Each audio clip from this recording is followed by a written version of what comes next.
Hola a todos, ¿cómo están? Bueno, espero que bien. Vamos a seguir con el estudio de las derivadas de las funciones y todo lo que nos podemos preguntar acerca de ellas. En su momento, cuando estudiamos las funciones continuas, nos preguntamos acerca de si una función continua admite inversa, si esta función inversa conserva la propiedad de ser continua, y nos contestamos que sí. Ahora que estamos estudiando funciones derivables, es natural que nos preguntemos acerca de si la función inversa de una función derivable también es derivable. Lo que es claro es que si una función es derivable, por supuesto también es continua. Entonces, si admite inversa, su inversa va a ser continua, como recordábamos recién, y por lo tanto tiene sentido preguntarse si es derivable. Porque si no fuera continua, si no pudiéramos asegurar que es continua, no tendría demasiado sentido preguntarnos si es derivable o no. Pero vamos a plantearnos el problema entonces que tenemos escrito acá, si una función es derivable en un punto x0 y admite función inversa en un entorno de ese punto. La función inversa, f a la menos 1 de x, ¿es derivable en el punto f de x0? Y de serlo, ¿cuál es el valor de la derivada de la función inversa en el punto f de x0? Para empezar a entender de qué estamos hablando, vamos a analizar un ejemplo muy sencillo. La función más simple que podemos considerar después de las constantes, que por supuesto no tienen inversa, es el de una función lineal, f de x igual mx más b con m distinto de 0. Nosotros ya probamos que esta función es derivable en todo su dominio y que para cualquier x0 real que elijamos, la derivada de la función en x0 vale m. Esta función lineal con pendiente distinta de 0 admite inversa. Sabemos que la inversa también es una función lineal, eso también lo estudiamos. Si acá tenemos ahí expresado como función de x, un simple despeje algebraico permite expresar a x como función de y. Y fíjense que esta expresión que da la función inversa dice que la función inversa en y es 1 sobre m por y menos b sobre m. O sea que también la inversa de una función lineal es lineal, cosa que también lo habíamos observado. Así que es automático que la inversa de una función lineal es derivable y que su derivada en cualquier punto f de x0 que uno la calcule es 1 sobre m. Fíjense que en este ejemplo sencillo lo que uno observa no solo es que la función f a la menos 1 siempre es derivable en f de x0, sino que vale 1 sobre la derivada de la función f en x0, que no se anula nunca porque es la pendiente de la recta. En este gráfico recordamos que siempre que uno grafica en un mismo sistema de ejes una función y su inversa, esos gráficos son simétricos respecto de la diagonal principal del primer cuadrante.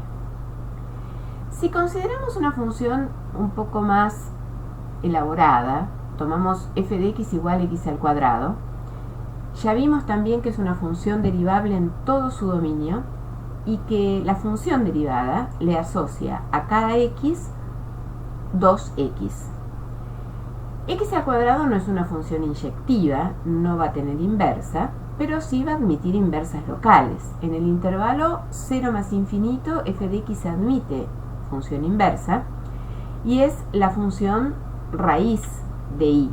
O sea, si y es igual a x al cuadrado, para los x mayores o iguales que 0, uno puede encontrar que x es la raíz positiva de y, la raíz cuadrada positiva de y.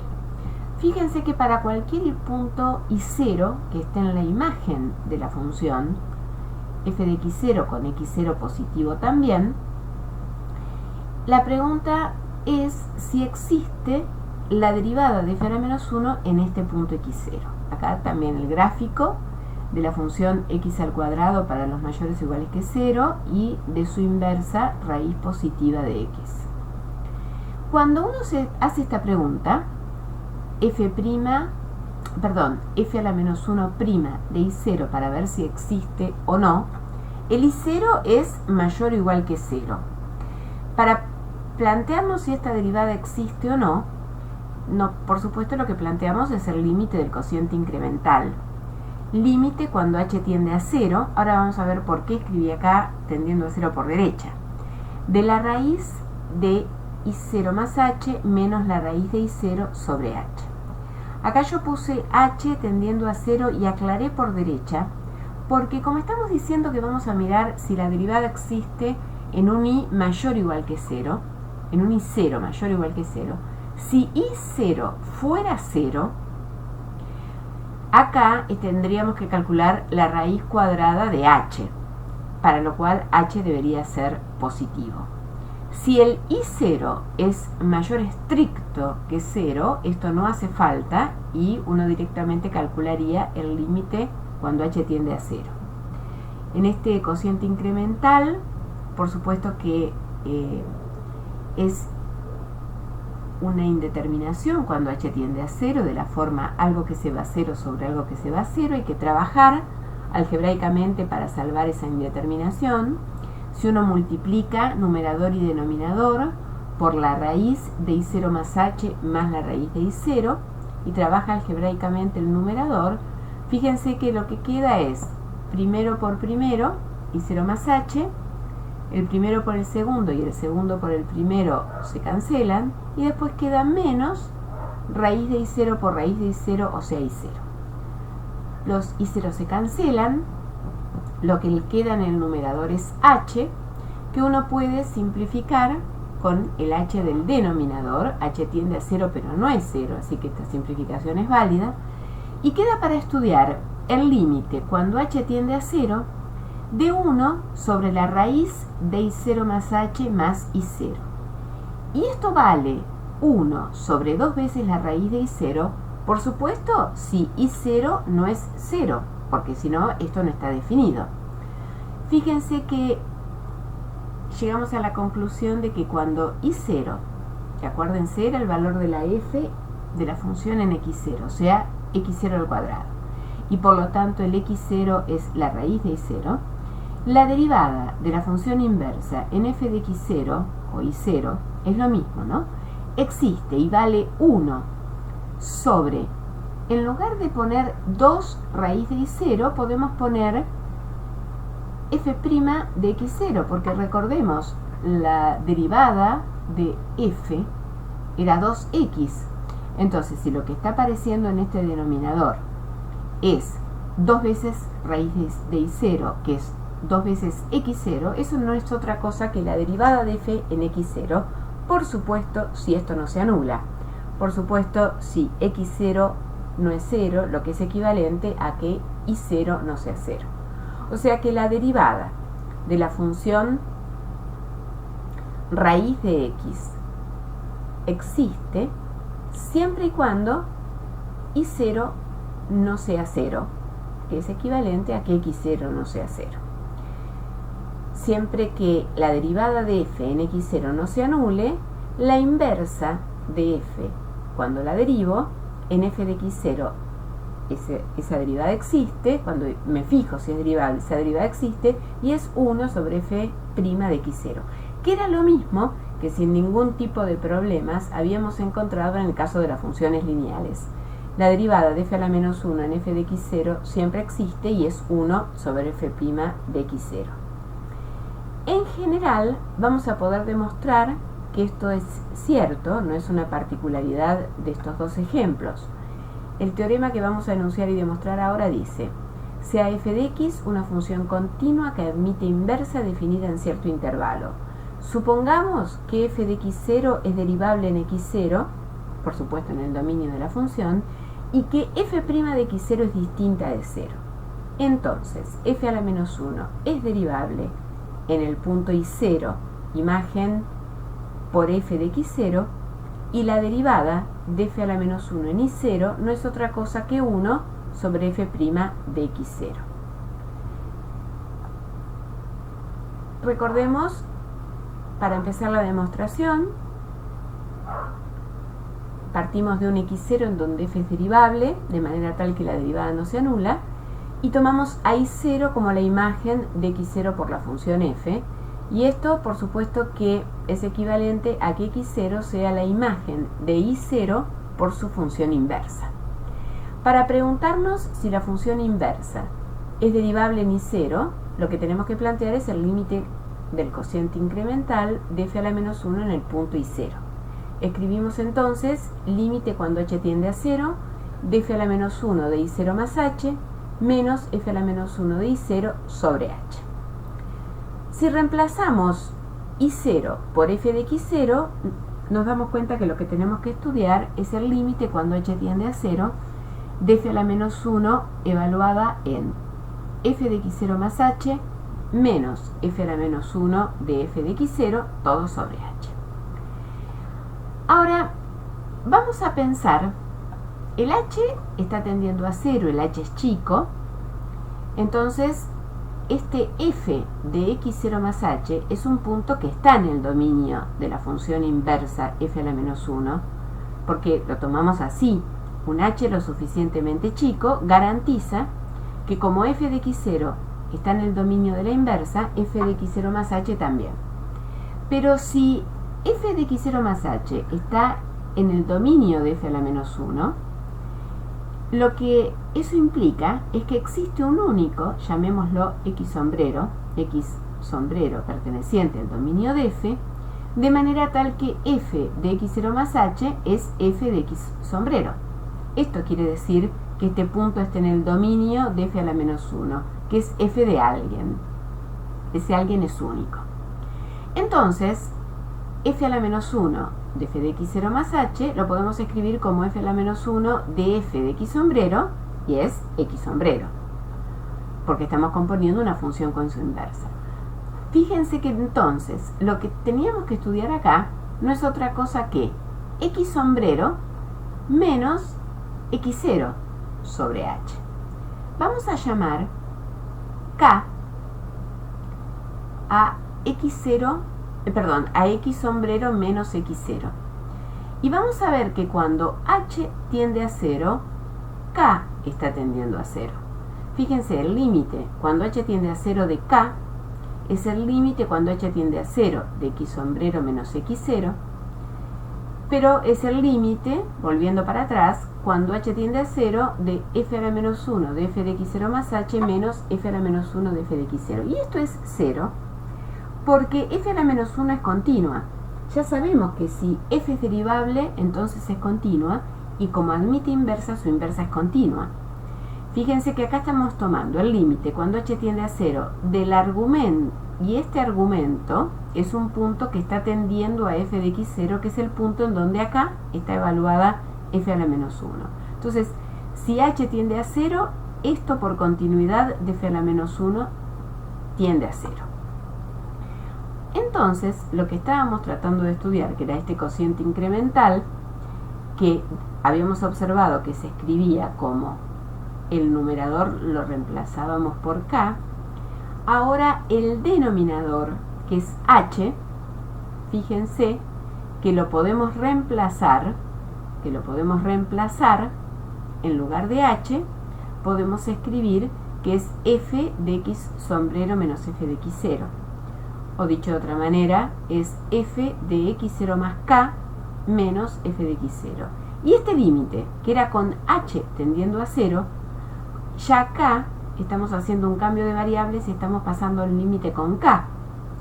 Y lo que obtenemos acá es el límite, cuando k tiende a 0, de k sobre f de x0 más k menos f de x0. Y esto es el inverso del cociente incremental de f en x0. El límite que estamos calculando es límite cuando k tiende a 0 de 1 sobre este cociente incremental, que no es otra cosa que la derivada de f en x0, que como no es 0, lo que estamos usando es que el límite de este cociente es el cociente de los límites, porque el límite del denominador es distinto de 0. O sea que efectivamente estamos verificando que la función inversa de f en el punto f de x0 es derivable y que la derivada es 1 sobre la derivada de f en x0. Fíjense que en esta igualdad f de x como argumento de la función inversa devuelve a x. Al saber que f es derivable, que f a la menos 1 es derivable, uno podría pensar en aplicar la regla de la cadena, sabiendo que f a la menos 1 es derivable. Y entonces, si uno deriva miembro a miembro esta igualdad, obtiene que la derivada de f a la menos 1 en el punto f de x por la derivada de f de x no es otra cosa que 1. O sea que si f' de x es distinto de 0, lo puedo pasar dividiendo, y lo que queda acá es que la derivada de f a la menos 1 en f de x es 1 sobre f' de x. Acá falta el signo de la derivada, por eso lo aclaré. Y análogamente, si en lugar de pensar en una de las composiciones que da la identidad, pensamos en la otra, f a la menos 1 de x como argumento de f, esta cuenta da x. Y de vuelta derivando miembro a miembro, la derivada de f en f a la menos 1 de x por la derivada de f a la menos 1 de x da 1, y por lo tanto la derivada de f a la menos 1 de x no es otra cosa que 1 sobre la derivada de f en f a la menos 1 de x, por supuesto, si esto es distinto de 0. Estas dos igualdades dicen lo mismo, lo que pasa que acá está la derivada de f a la menos 1 en f de x igual a 1 sobre f' de x, y acá está la derivada de f a la menos 1 de x igual a 1 sobre la derivada de f en f a la menos 1 de x. Y usualmente esta es la que uno usa cuando quiere aplicar este resultado para calcular las derivadas de ciertas funciones que son las inversas de otras que uno sabe que son derivables y que sabe derivar. Fíjense, por ejemplo, en este caso. Tenemos f de x igual a x a la n, la función potencial x a la n, que sabemos que es derivable y que en todo punto su derivada vale n por x a la n menos 1. El único punto en donde esta derivada se anula es el 0. Esta función, si n es par, no admite una inversa global, pero sí admite una inversa en el intervalo 0 más infinito, donde la función x a la n crece. Ya analizamos el caso particular n igual a 2 antes de enunciar el teorema. Y en el caso de que n sea impar, f de x admite inversa en todo R. En cualquier caso, la inversa de f es la función x a la 1 sobre n. Y lo que sabemos entonces ahora es que la derivada de la función inversa en x va a ser 1 sobre la derivada de f en el punto f a la menos 1 de x. O sea, va a ser 1 sobre la derivada evaluada en x a la 1 sobre n. O sea, va a ser 1 sobre n veces x a la 1 sobre n elevado a la n menos 1. Si uno aplica la regla de potencia y multiplica estos exponentes, lo que queda es 1 sobre n por x a la 1 menos 1 sobre n, que podemos escribir como 1 sobre n por x, con este exponente negativo, 1 sobre n menos 1. Pero fíjense entonces que salvo en donde la derivada se anule, la derivada de x se anule, que era solo en 0, esta función es derivable, la función inversa es derivable, y la derivada es exactamente esta expresión, que generaliza la regla de que el exponente baja y queda la x elevado a un exponente disminuido en 1. Pasemos a otra función que nosotros ya sabemos que es derivable. La función seno de x es derivable en todo su dominio y su derivada es la función coseno de x, que se anula en infinitos puntos. F de x no admite una inversa global, ya lo sabemos, pero sí admite una inversa en el intervalo que va de menos pi sobre 2 a pi sobre 2. Esa función inversa se llama arcoseno de x. El teorema que acabamos de probar dice que si una función admite inversa y es derivable, la función inversa va a ser derivable en todos aquellos puntos en donde la derivada de la función no se anule. Y la derivada de la función inversa, en este caso la derivada de la función arcoseno de x, va a ser 1 sobre la derivada de f, que era el coseno, evaluada en f a la menos 1 de x. Fíjense que para cualquier i, el coseno al cuadrado de i más el seno al cuadrado de i da 1. O sea que el coseno al cuadrado del arcoseno de x más el seno al cuadrado del arcoseno de x es 1. Entonces, acá tenemos una función y su inversa. Entonces, esto es x al cuadrado. Con lo cual, el coseno al cuadrado del arcoseno de x va a ser 1 menos esto que pasamos para acá, x al cuadrado, y este 2 que pasa de este lado como raíz. Fíjense que nosotros estamos planteando que la función seno admite inversa en menos pi sobre 2, en donde la función seno barre los valores que van de menos 1 a 1, y entonces la función inversa tiene como dominio los valores que están entre menos 1 y 1, o sea que esta raíz está bien definida. ¿Y dónde tendría problemas? Justo en el 1 y en el menos 1, pero esos son puntos que no estamos considerando en el dominio, y entonces obtenemos que la derivada del arcoseno de x no es otra cosa que 1 sobre 1 menos x al cuadrado, la raíz cuadrada de eso. Y exactamente lo mismo podríamos haber hecho para encontrar la derivada de la función inversa de la función coseno, que es menos 1 sobre la raíz de 1 menos x al cuadrado. Si consideramos la función tangente, que sabemos que es derivable y que su derivada es 1 sobre coseno al cuadrado, y ya vemos que esto no se anula nunca, f de x admite función inversa, la función arcotangente de x, en el intervalo menos pi sobre 2, pi sobre 2. Lo que dice el teorema es que esa función arcotangente de x es derivable, que su derivada vale 1 sobre la derivada de la tangente, que es 1 sobre coseno cuadrado. Yo acá me equivoqué cuando escribí esto.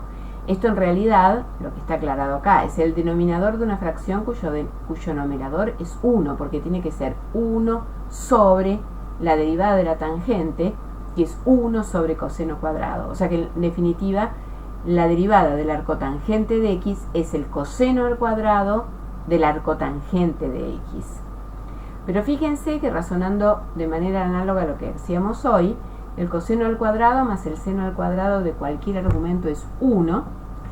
Si uno en esta identidad trigonométrica fundamental divide todo por coseno cuadrado de i, en los puntos i donde eso no se anule, lo que obtenemos es 1 más tangente cuadrado de i igual a 1 sobre coseno cuadrado de i. Y por lo tanto, el coseno cuadrado de i lo pasamos multiplicando y todo esto dividiendo, es 1 sobre 1 más la tangente al cuadrado de i.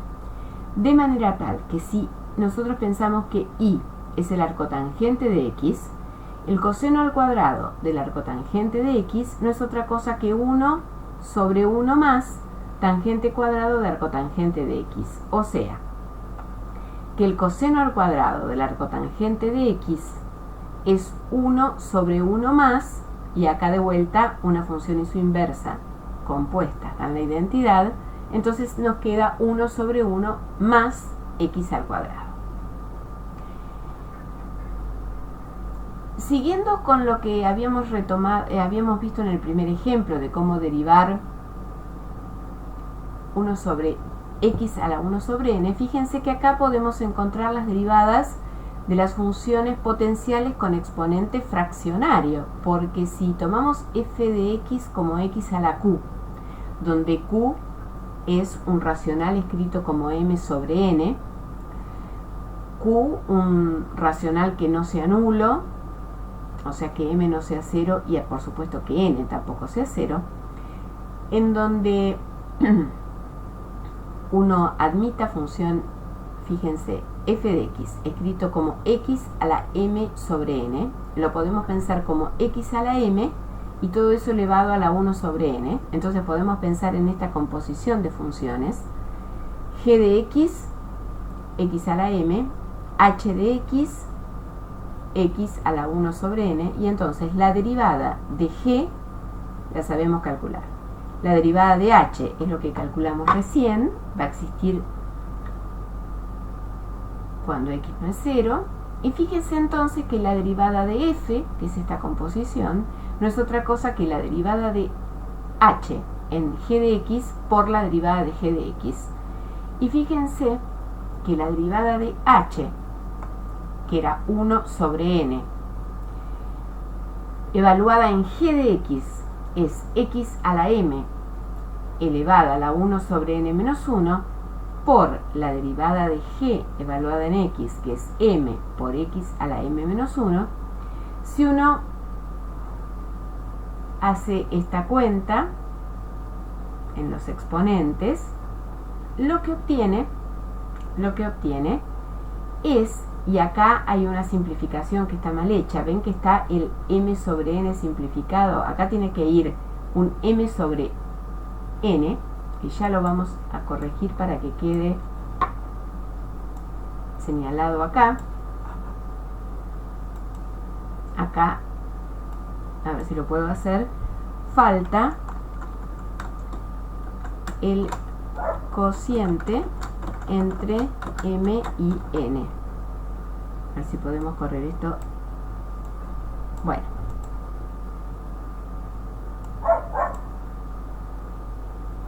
si lo logro correr.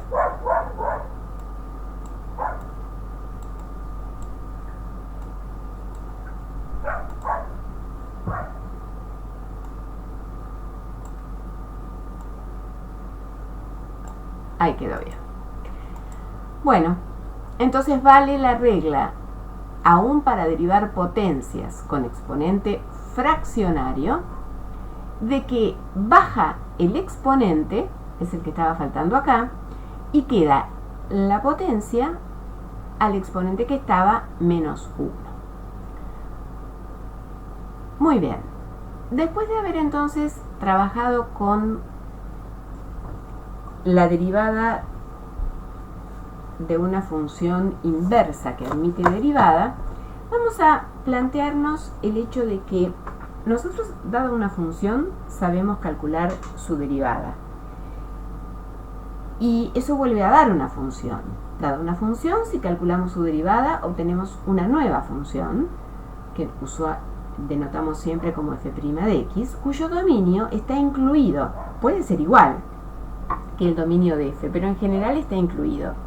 Cuando calculamos la derivada de x al cuadrado, cuyo dominio son todos los reales, la derivada es 2 a la x y su dominio vuelven a ser todos los reales. Cuando consideramos la función raíz cuadrada de x, cuyo dominio son los x mayores o iguales que 0, al calcular la derivada, 1 sobre 2 veces la raíz, vemos que su dominio excluye al 0. El dominio de la derivada puede ser más chico que el dominio de f. Pero la noción de derivada se puede aplicar nuevamente a la función f'. O sea, uno puede plantearse si la función f' se puede volver a derivar. En el caso de que se pueda hacer, se vuelve a encontrar otra función, que será la derivada de la derivada, que uno usualmente llama derivada segunda de f, y que denota, en lugar de con una prima, con dos primas. Cuando f' es derivable, en un punto x0, uno dice que la función f de x es dos veces derivable en el punto x0. Por ejemplo, una función lineal, que ya sabemos que su derivada existe siempre y que vale m. El dominio de f' coincide con el dominio de f, son todos los reales. F' es una función constante que siempre es derivable, y entonces uno puede calcular lo que llamamos derivada segunda de la función, que es idénticamente 0. Una función lineal es 2 veces derivable en todo punto y su derivada segunda es constantemente igual a 0. Fíjense una función cuadrática, un polinomio de grado 2, cuyo dominio son todos los reales. Cuando uno lo deriva, obtiene una función lineal, cuyo dominio son todos los reales, que vuelve a ser derivable y que su derivada es una constante. Una función cuadrática es 2 veces derivable en todo su dominio y su segunda derivada es una constante. En física, la derivada segunda tiene una interpretación sumamente importante. Si Q de t es la posición de una partícula en el tiempo t, Q' de t es la velocidad de la partícula y la derivada segunda, Q segunda de t, es la aceleración. Ahora bien, una vez que uno aprende a hacer algo, lo puede hacer una cantidad finita de veces. Se puede continuar derivando y así obtener lo que uno llama derivadas sucesivas de la función, en los dominios en donde se pueda hacer. La derivada segunda, en donde se pueda calcular su derivada, o sea, en aquellos puntos en donde la derivada segunda vuelva a ser una función derivable, uno puede calcular esa derivada y obtener lo que va a llamar derivada tercera de la función. Si la derivada tercera puede volver a derivarse, uno la deriva y obtiene lo que llama derivada cuarta de la función. O sea, en general, la derivada enésima de una función, cuando exista, va a ser la derivada de orden n-1. Recursivamente uno define la derivada de orden n de la función f en el punto x como la derivada de orden n-1 de la función f en x. Y esas funciones derivadas con n mayor o igual que 2 se suelen llamar derivadas de orden superior. Y por completitud uno muchas veces llama a la función derivada de orden 0, de manera tal que uno pueda escribir que la misma función es la derivada de orden 0 de la función. Al orden 1, para no confundirlo con una potencia, lo indica con un paréntesis. Cuando uno habla de derivada primera, con una prima es la notación usual. Cuando uno habla de derivada segunda, usa 2 primas. Para hablar de derivadas de orden mayor, de orden superior, uno usa, para no seguir agregando primas, uno usa esta notación de indicar con un n el orden de la derivada que está considerando, pero insisto, para no equivocarse, no confundirlo con una potencia, uno le pone un paréntesis.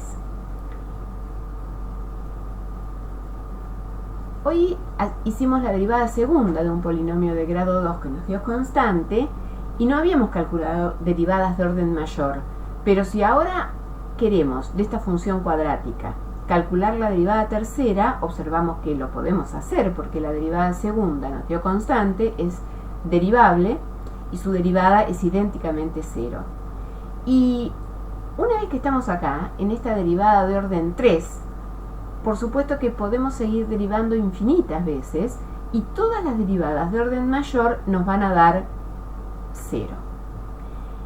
Fíjense que en general, cuando uno tiene una función polinómica de grado n, escrita de esta manera, la primera derivada de esta función polinómica nos da una función polinómica de grado n-1. Si calculamos la derivada segunda, nos da una función polinómica de grado n-2.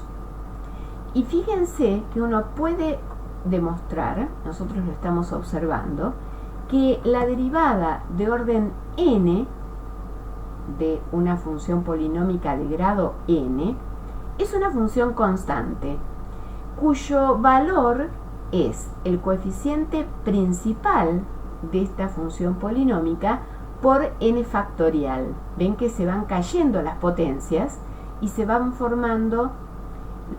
apareciendo, digamos, los factores n, n-1, no está escrita la derivada tercera, pero se caería este factor. Entonces se va formando n, n-1, este menos 2, hasta que van cayendo todas las posibles potencias y se forma este n factorial.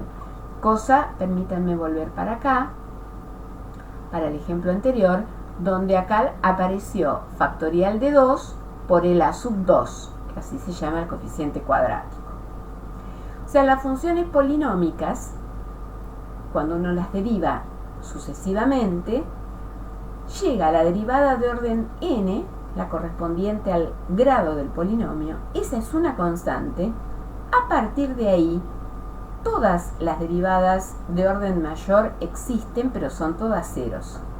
Las derivadas de orden k con k mayor o igual que n más 1 son idénticamente cero. Las funciones polinómicas son infinitamente derivables. Uno le puede calcular infinitas derivadas. Lo que ocurre es que a partir de la derivada de orden n más 1 son todas cero. Fíjense la función seno de x. La función seno de x es una función derivable. Su derivada es el coseno. La función derivada es derivable y entonces la derivada segunda de la función seno es la derivada de la función coseno, que es menos el seno. La derivada segunda de f, que es menos el seno, es derivable. Su derivada es menos el coseno. Eso es la derivada tercera de la función seno. La derivada tercera es derivable y su derivada es el seno. O sea que la derivada cuarta de la función seno vuelve a ser el seno. Entonces, claro, cuando uno va a calcular la derivada quinta de la función seno, va a volver a aparecer el coseno, que es la derivada primera. Entonces, lo que uno observa es que la función seno es infinitamente derivable. La derivada del seno la primera derivada es el coseno, la segunda es menos el seno, la tercera es menos el coseno, y ahí se empiezan a repetir. La derivada de orden 4 es el seno, la de orden 5 es el coseno, y así se empiezan a repetir. Existen las derivadas de todo orden, y fíjense que las derivadas de orden impar dieron o el coseno o el menos el coseno. Y las derivadas de orden par, esta se la podría pensar como la derivada de orden 0, como decíamos recién, y la derivada de orden 2 dan o el seno o el menos el seno. O sea que uno llega a la conclusión de que las derivadas de orden par son o el seno o el menos el seno, y uno eso lo soluciona siempre con un menos 1 a la n, y las derivadas de orden impar de la función seno son un coseno o un menos un coseno, y también eso coincide con que se soluciona con un menos 1 a la n. Algo totalmente análogo, y yo se los propongo que ustedes lo hagan como ejercicio, uno podría ver con la función coseno, porque empezaríamos este bucle de repeticiones a partir de acá. Les propongo entonces que hagan como ejercicio ver qué pasa con las derivadas sucesivas de la función coseno. Van a ser infinitas todas las derivadas que uno pueda calcular y se van a ir repitiendo, como pasa en este caso de la función seno. Las derivadas sucesivas van a tener una aplicación muy interesante en algo que vamos a estudiar, y es el polinomio de Taylor de una función, y vamos a continuar en otro video hablando en particular de una de las derivadas de orden superior, que es la derivada segunda de una función. Ahora vamos a dejar acá, y en otro video vamos a comenzar a estudiar las propiedades que tiene la derivada segunda de una función.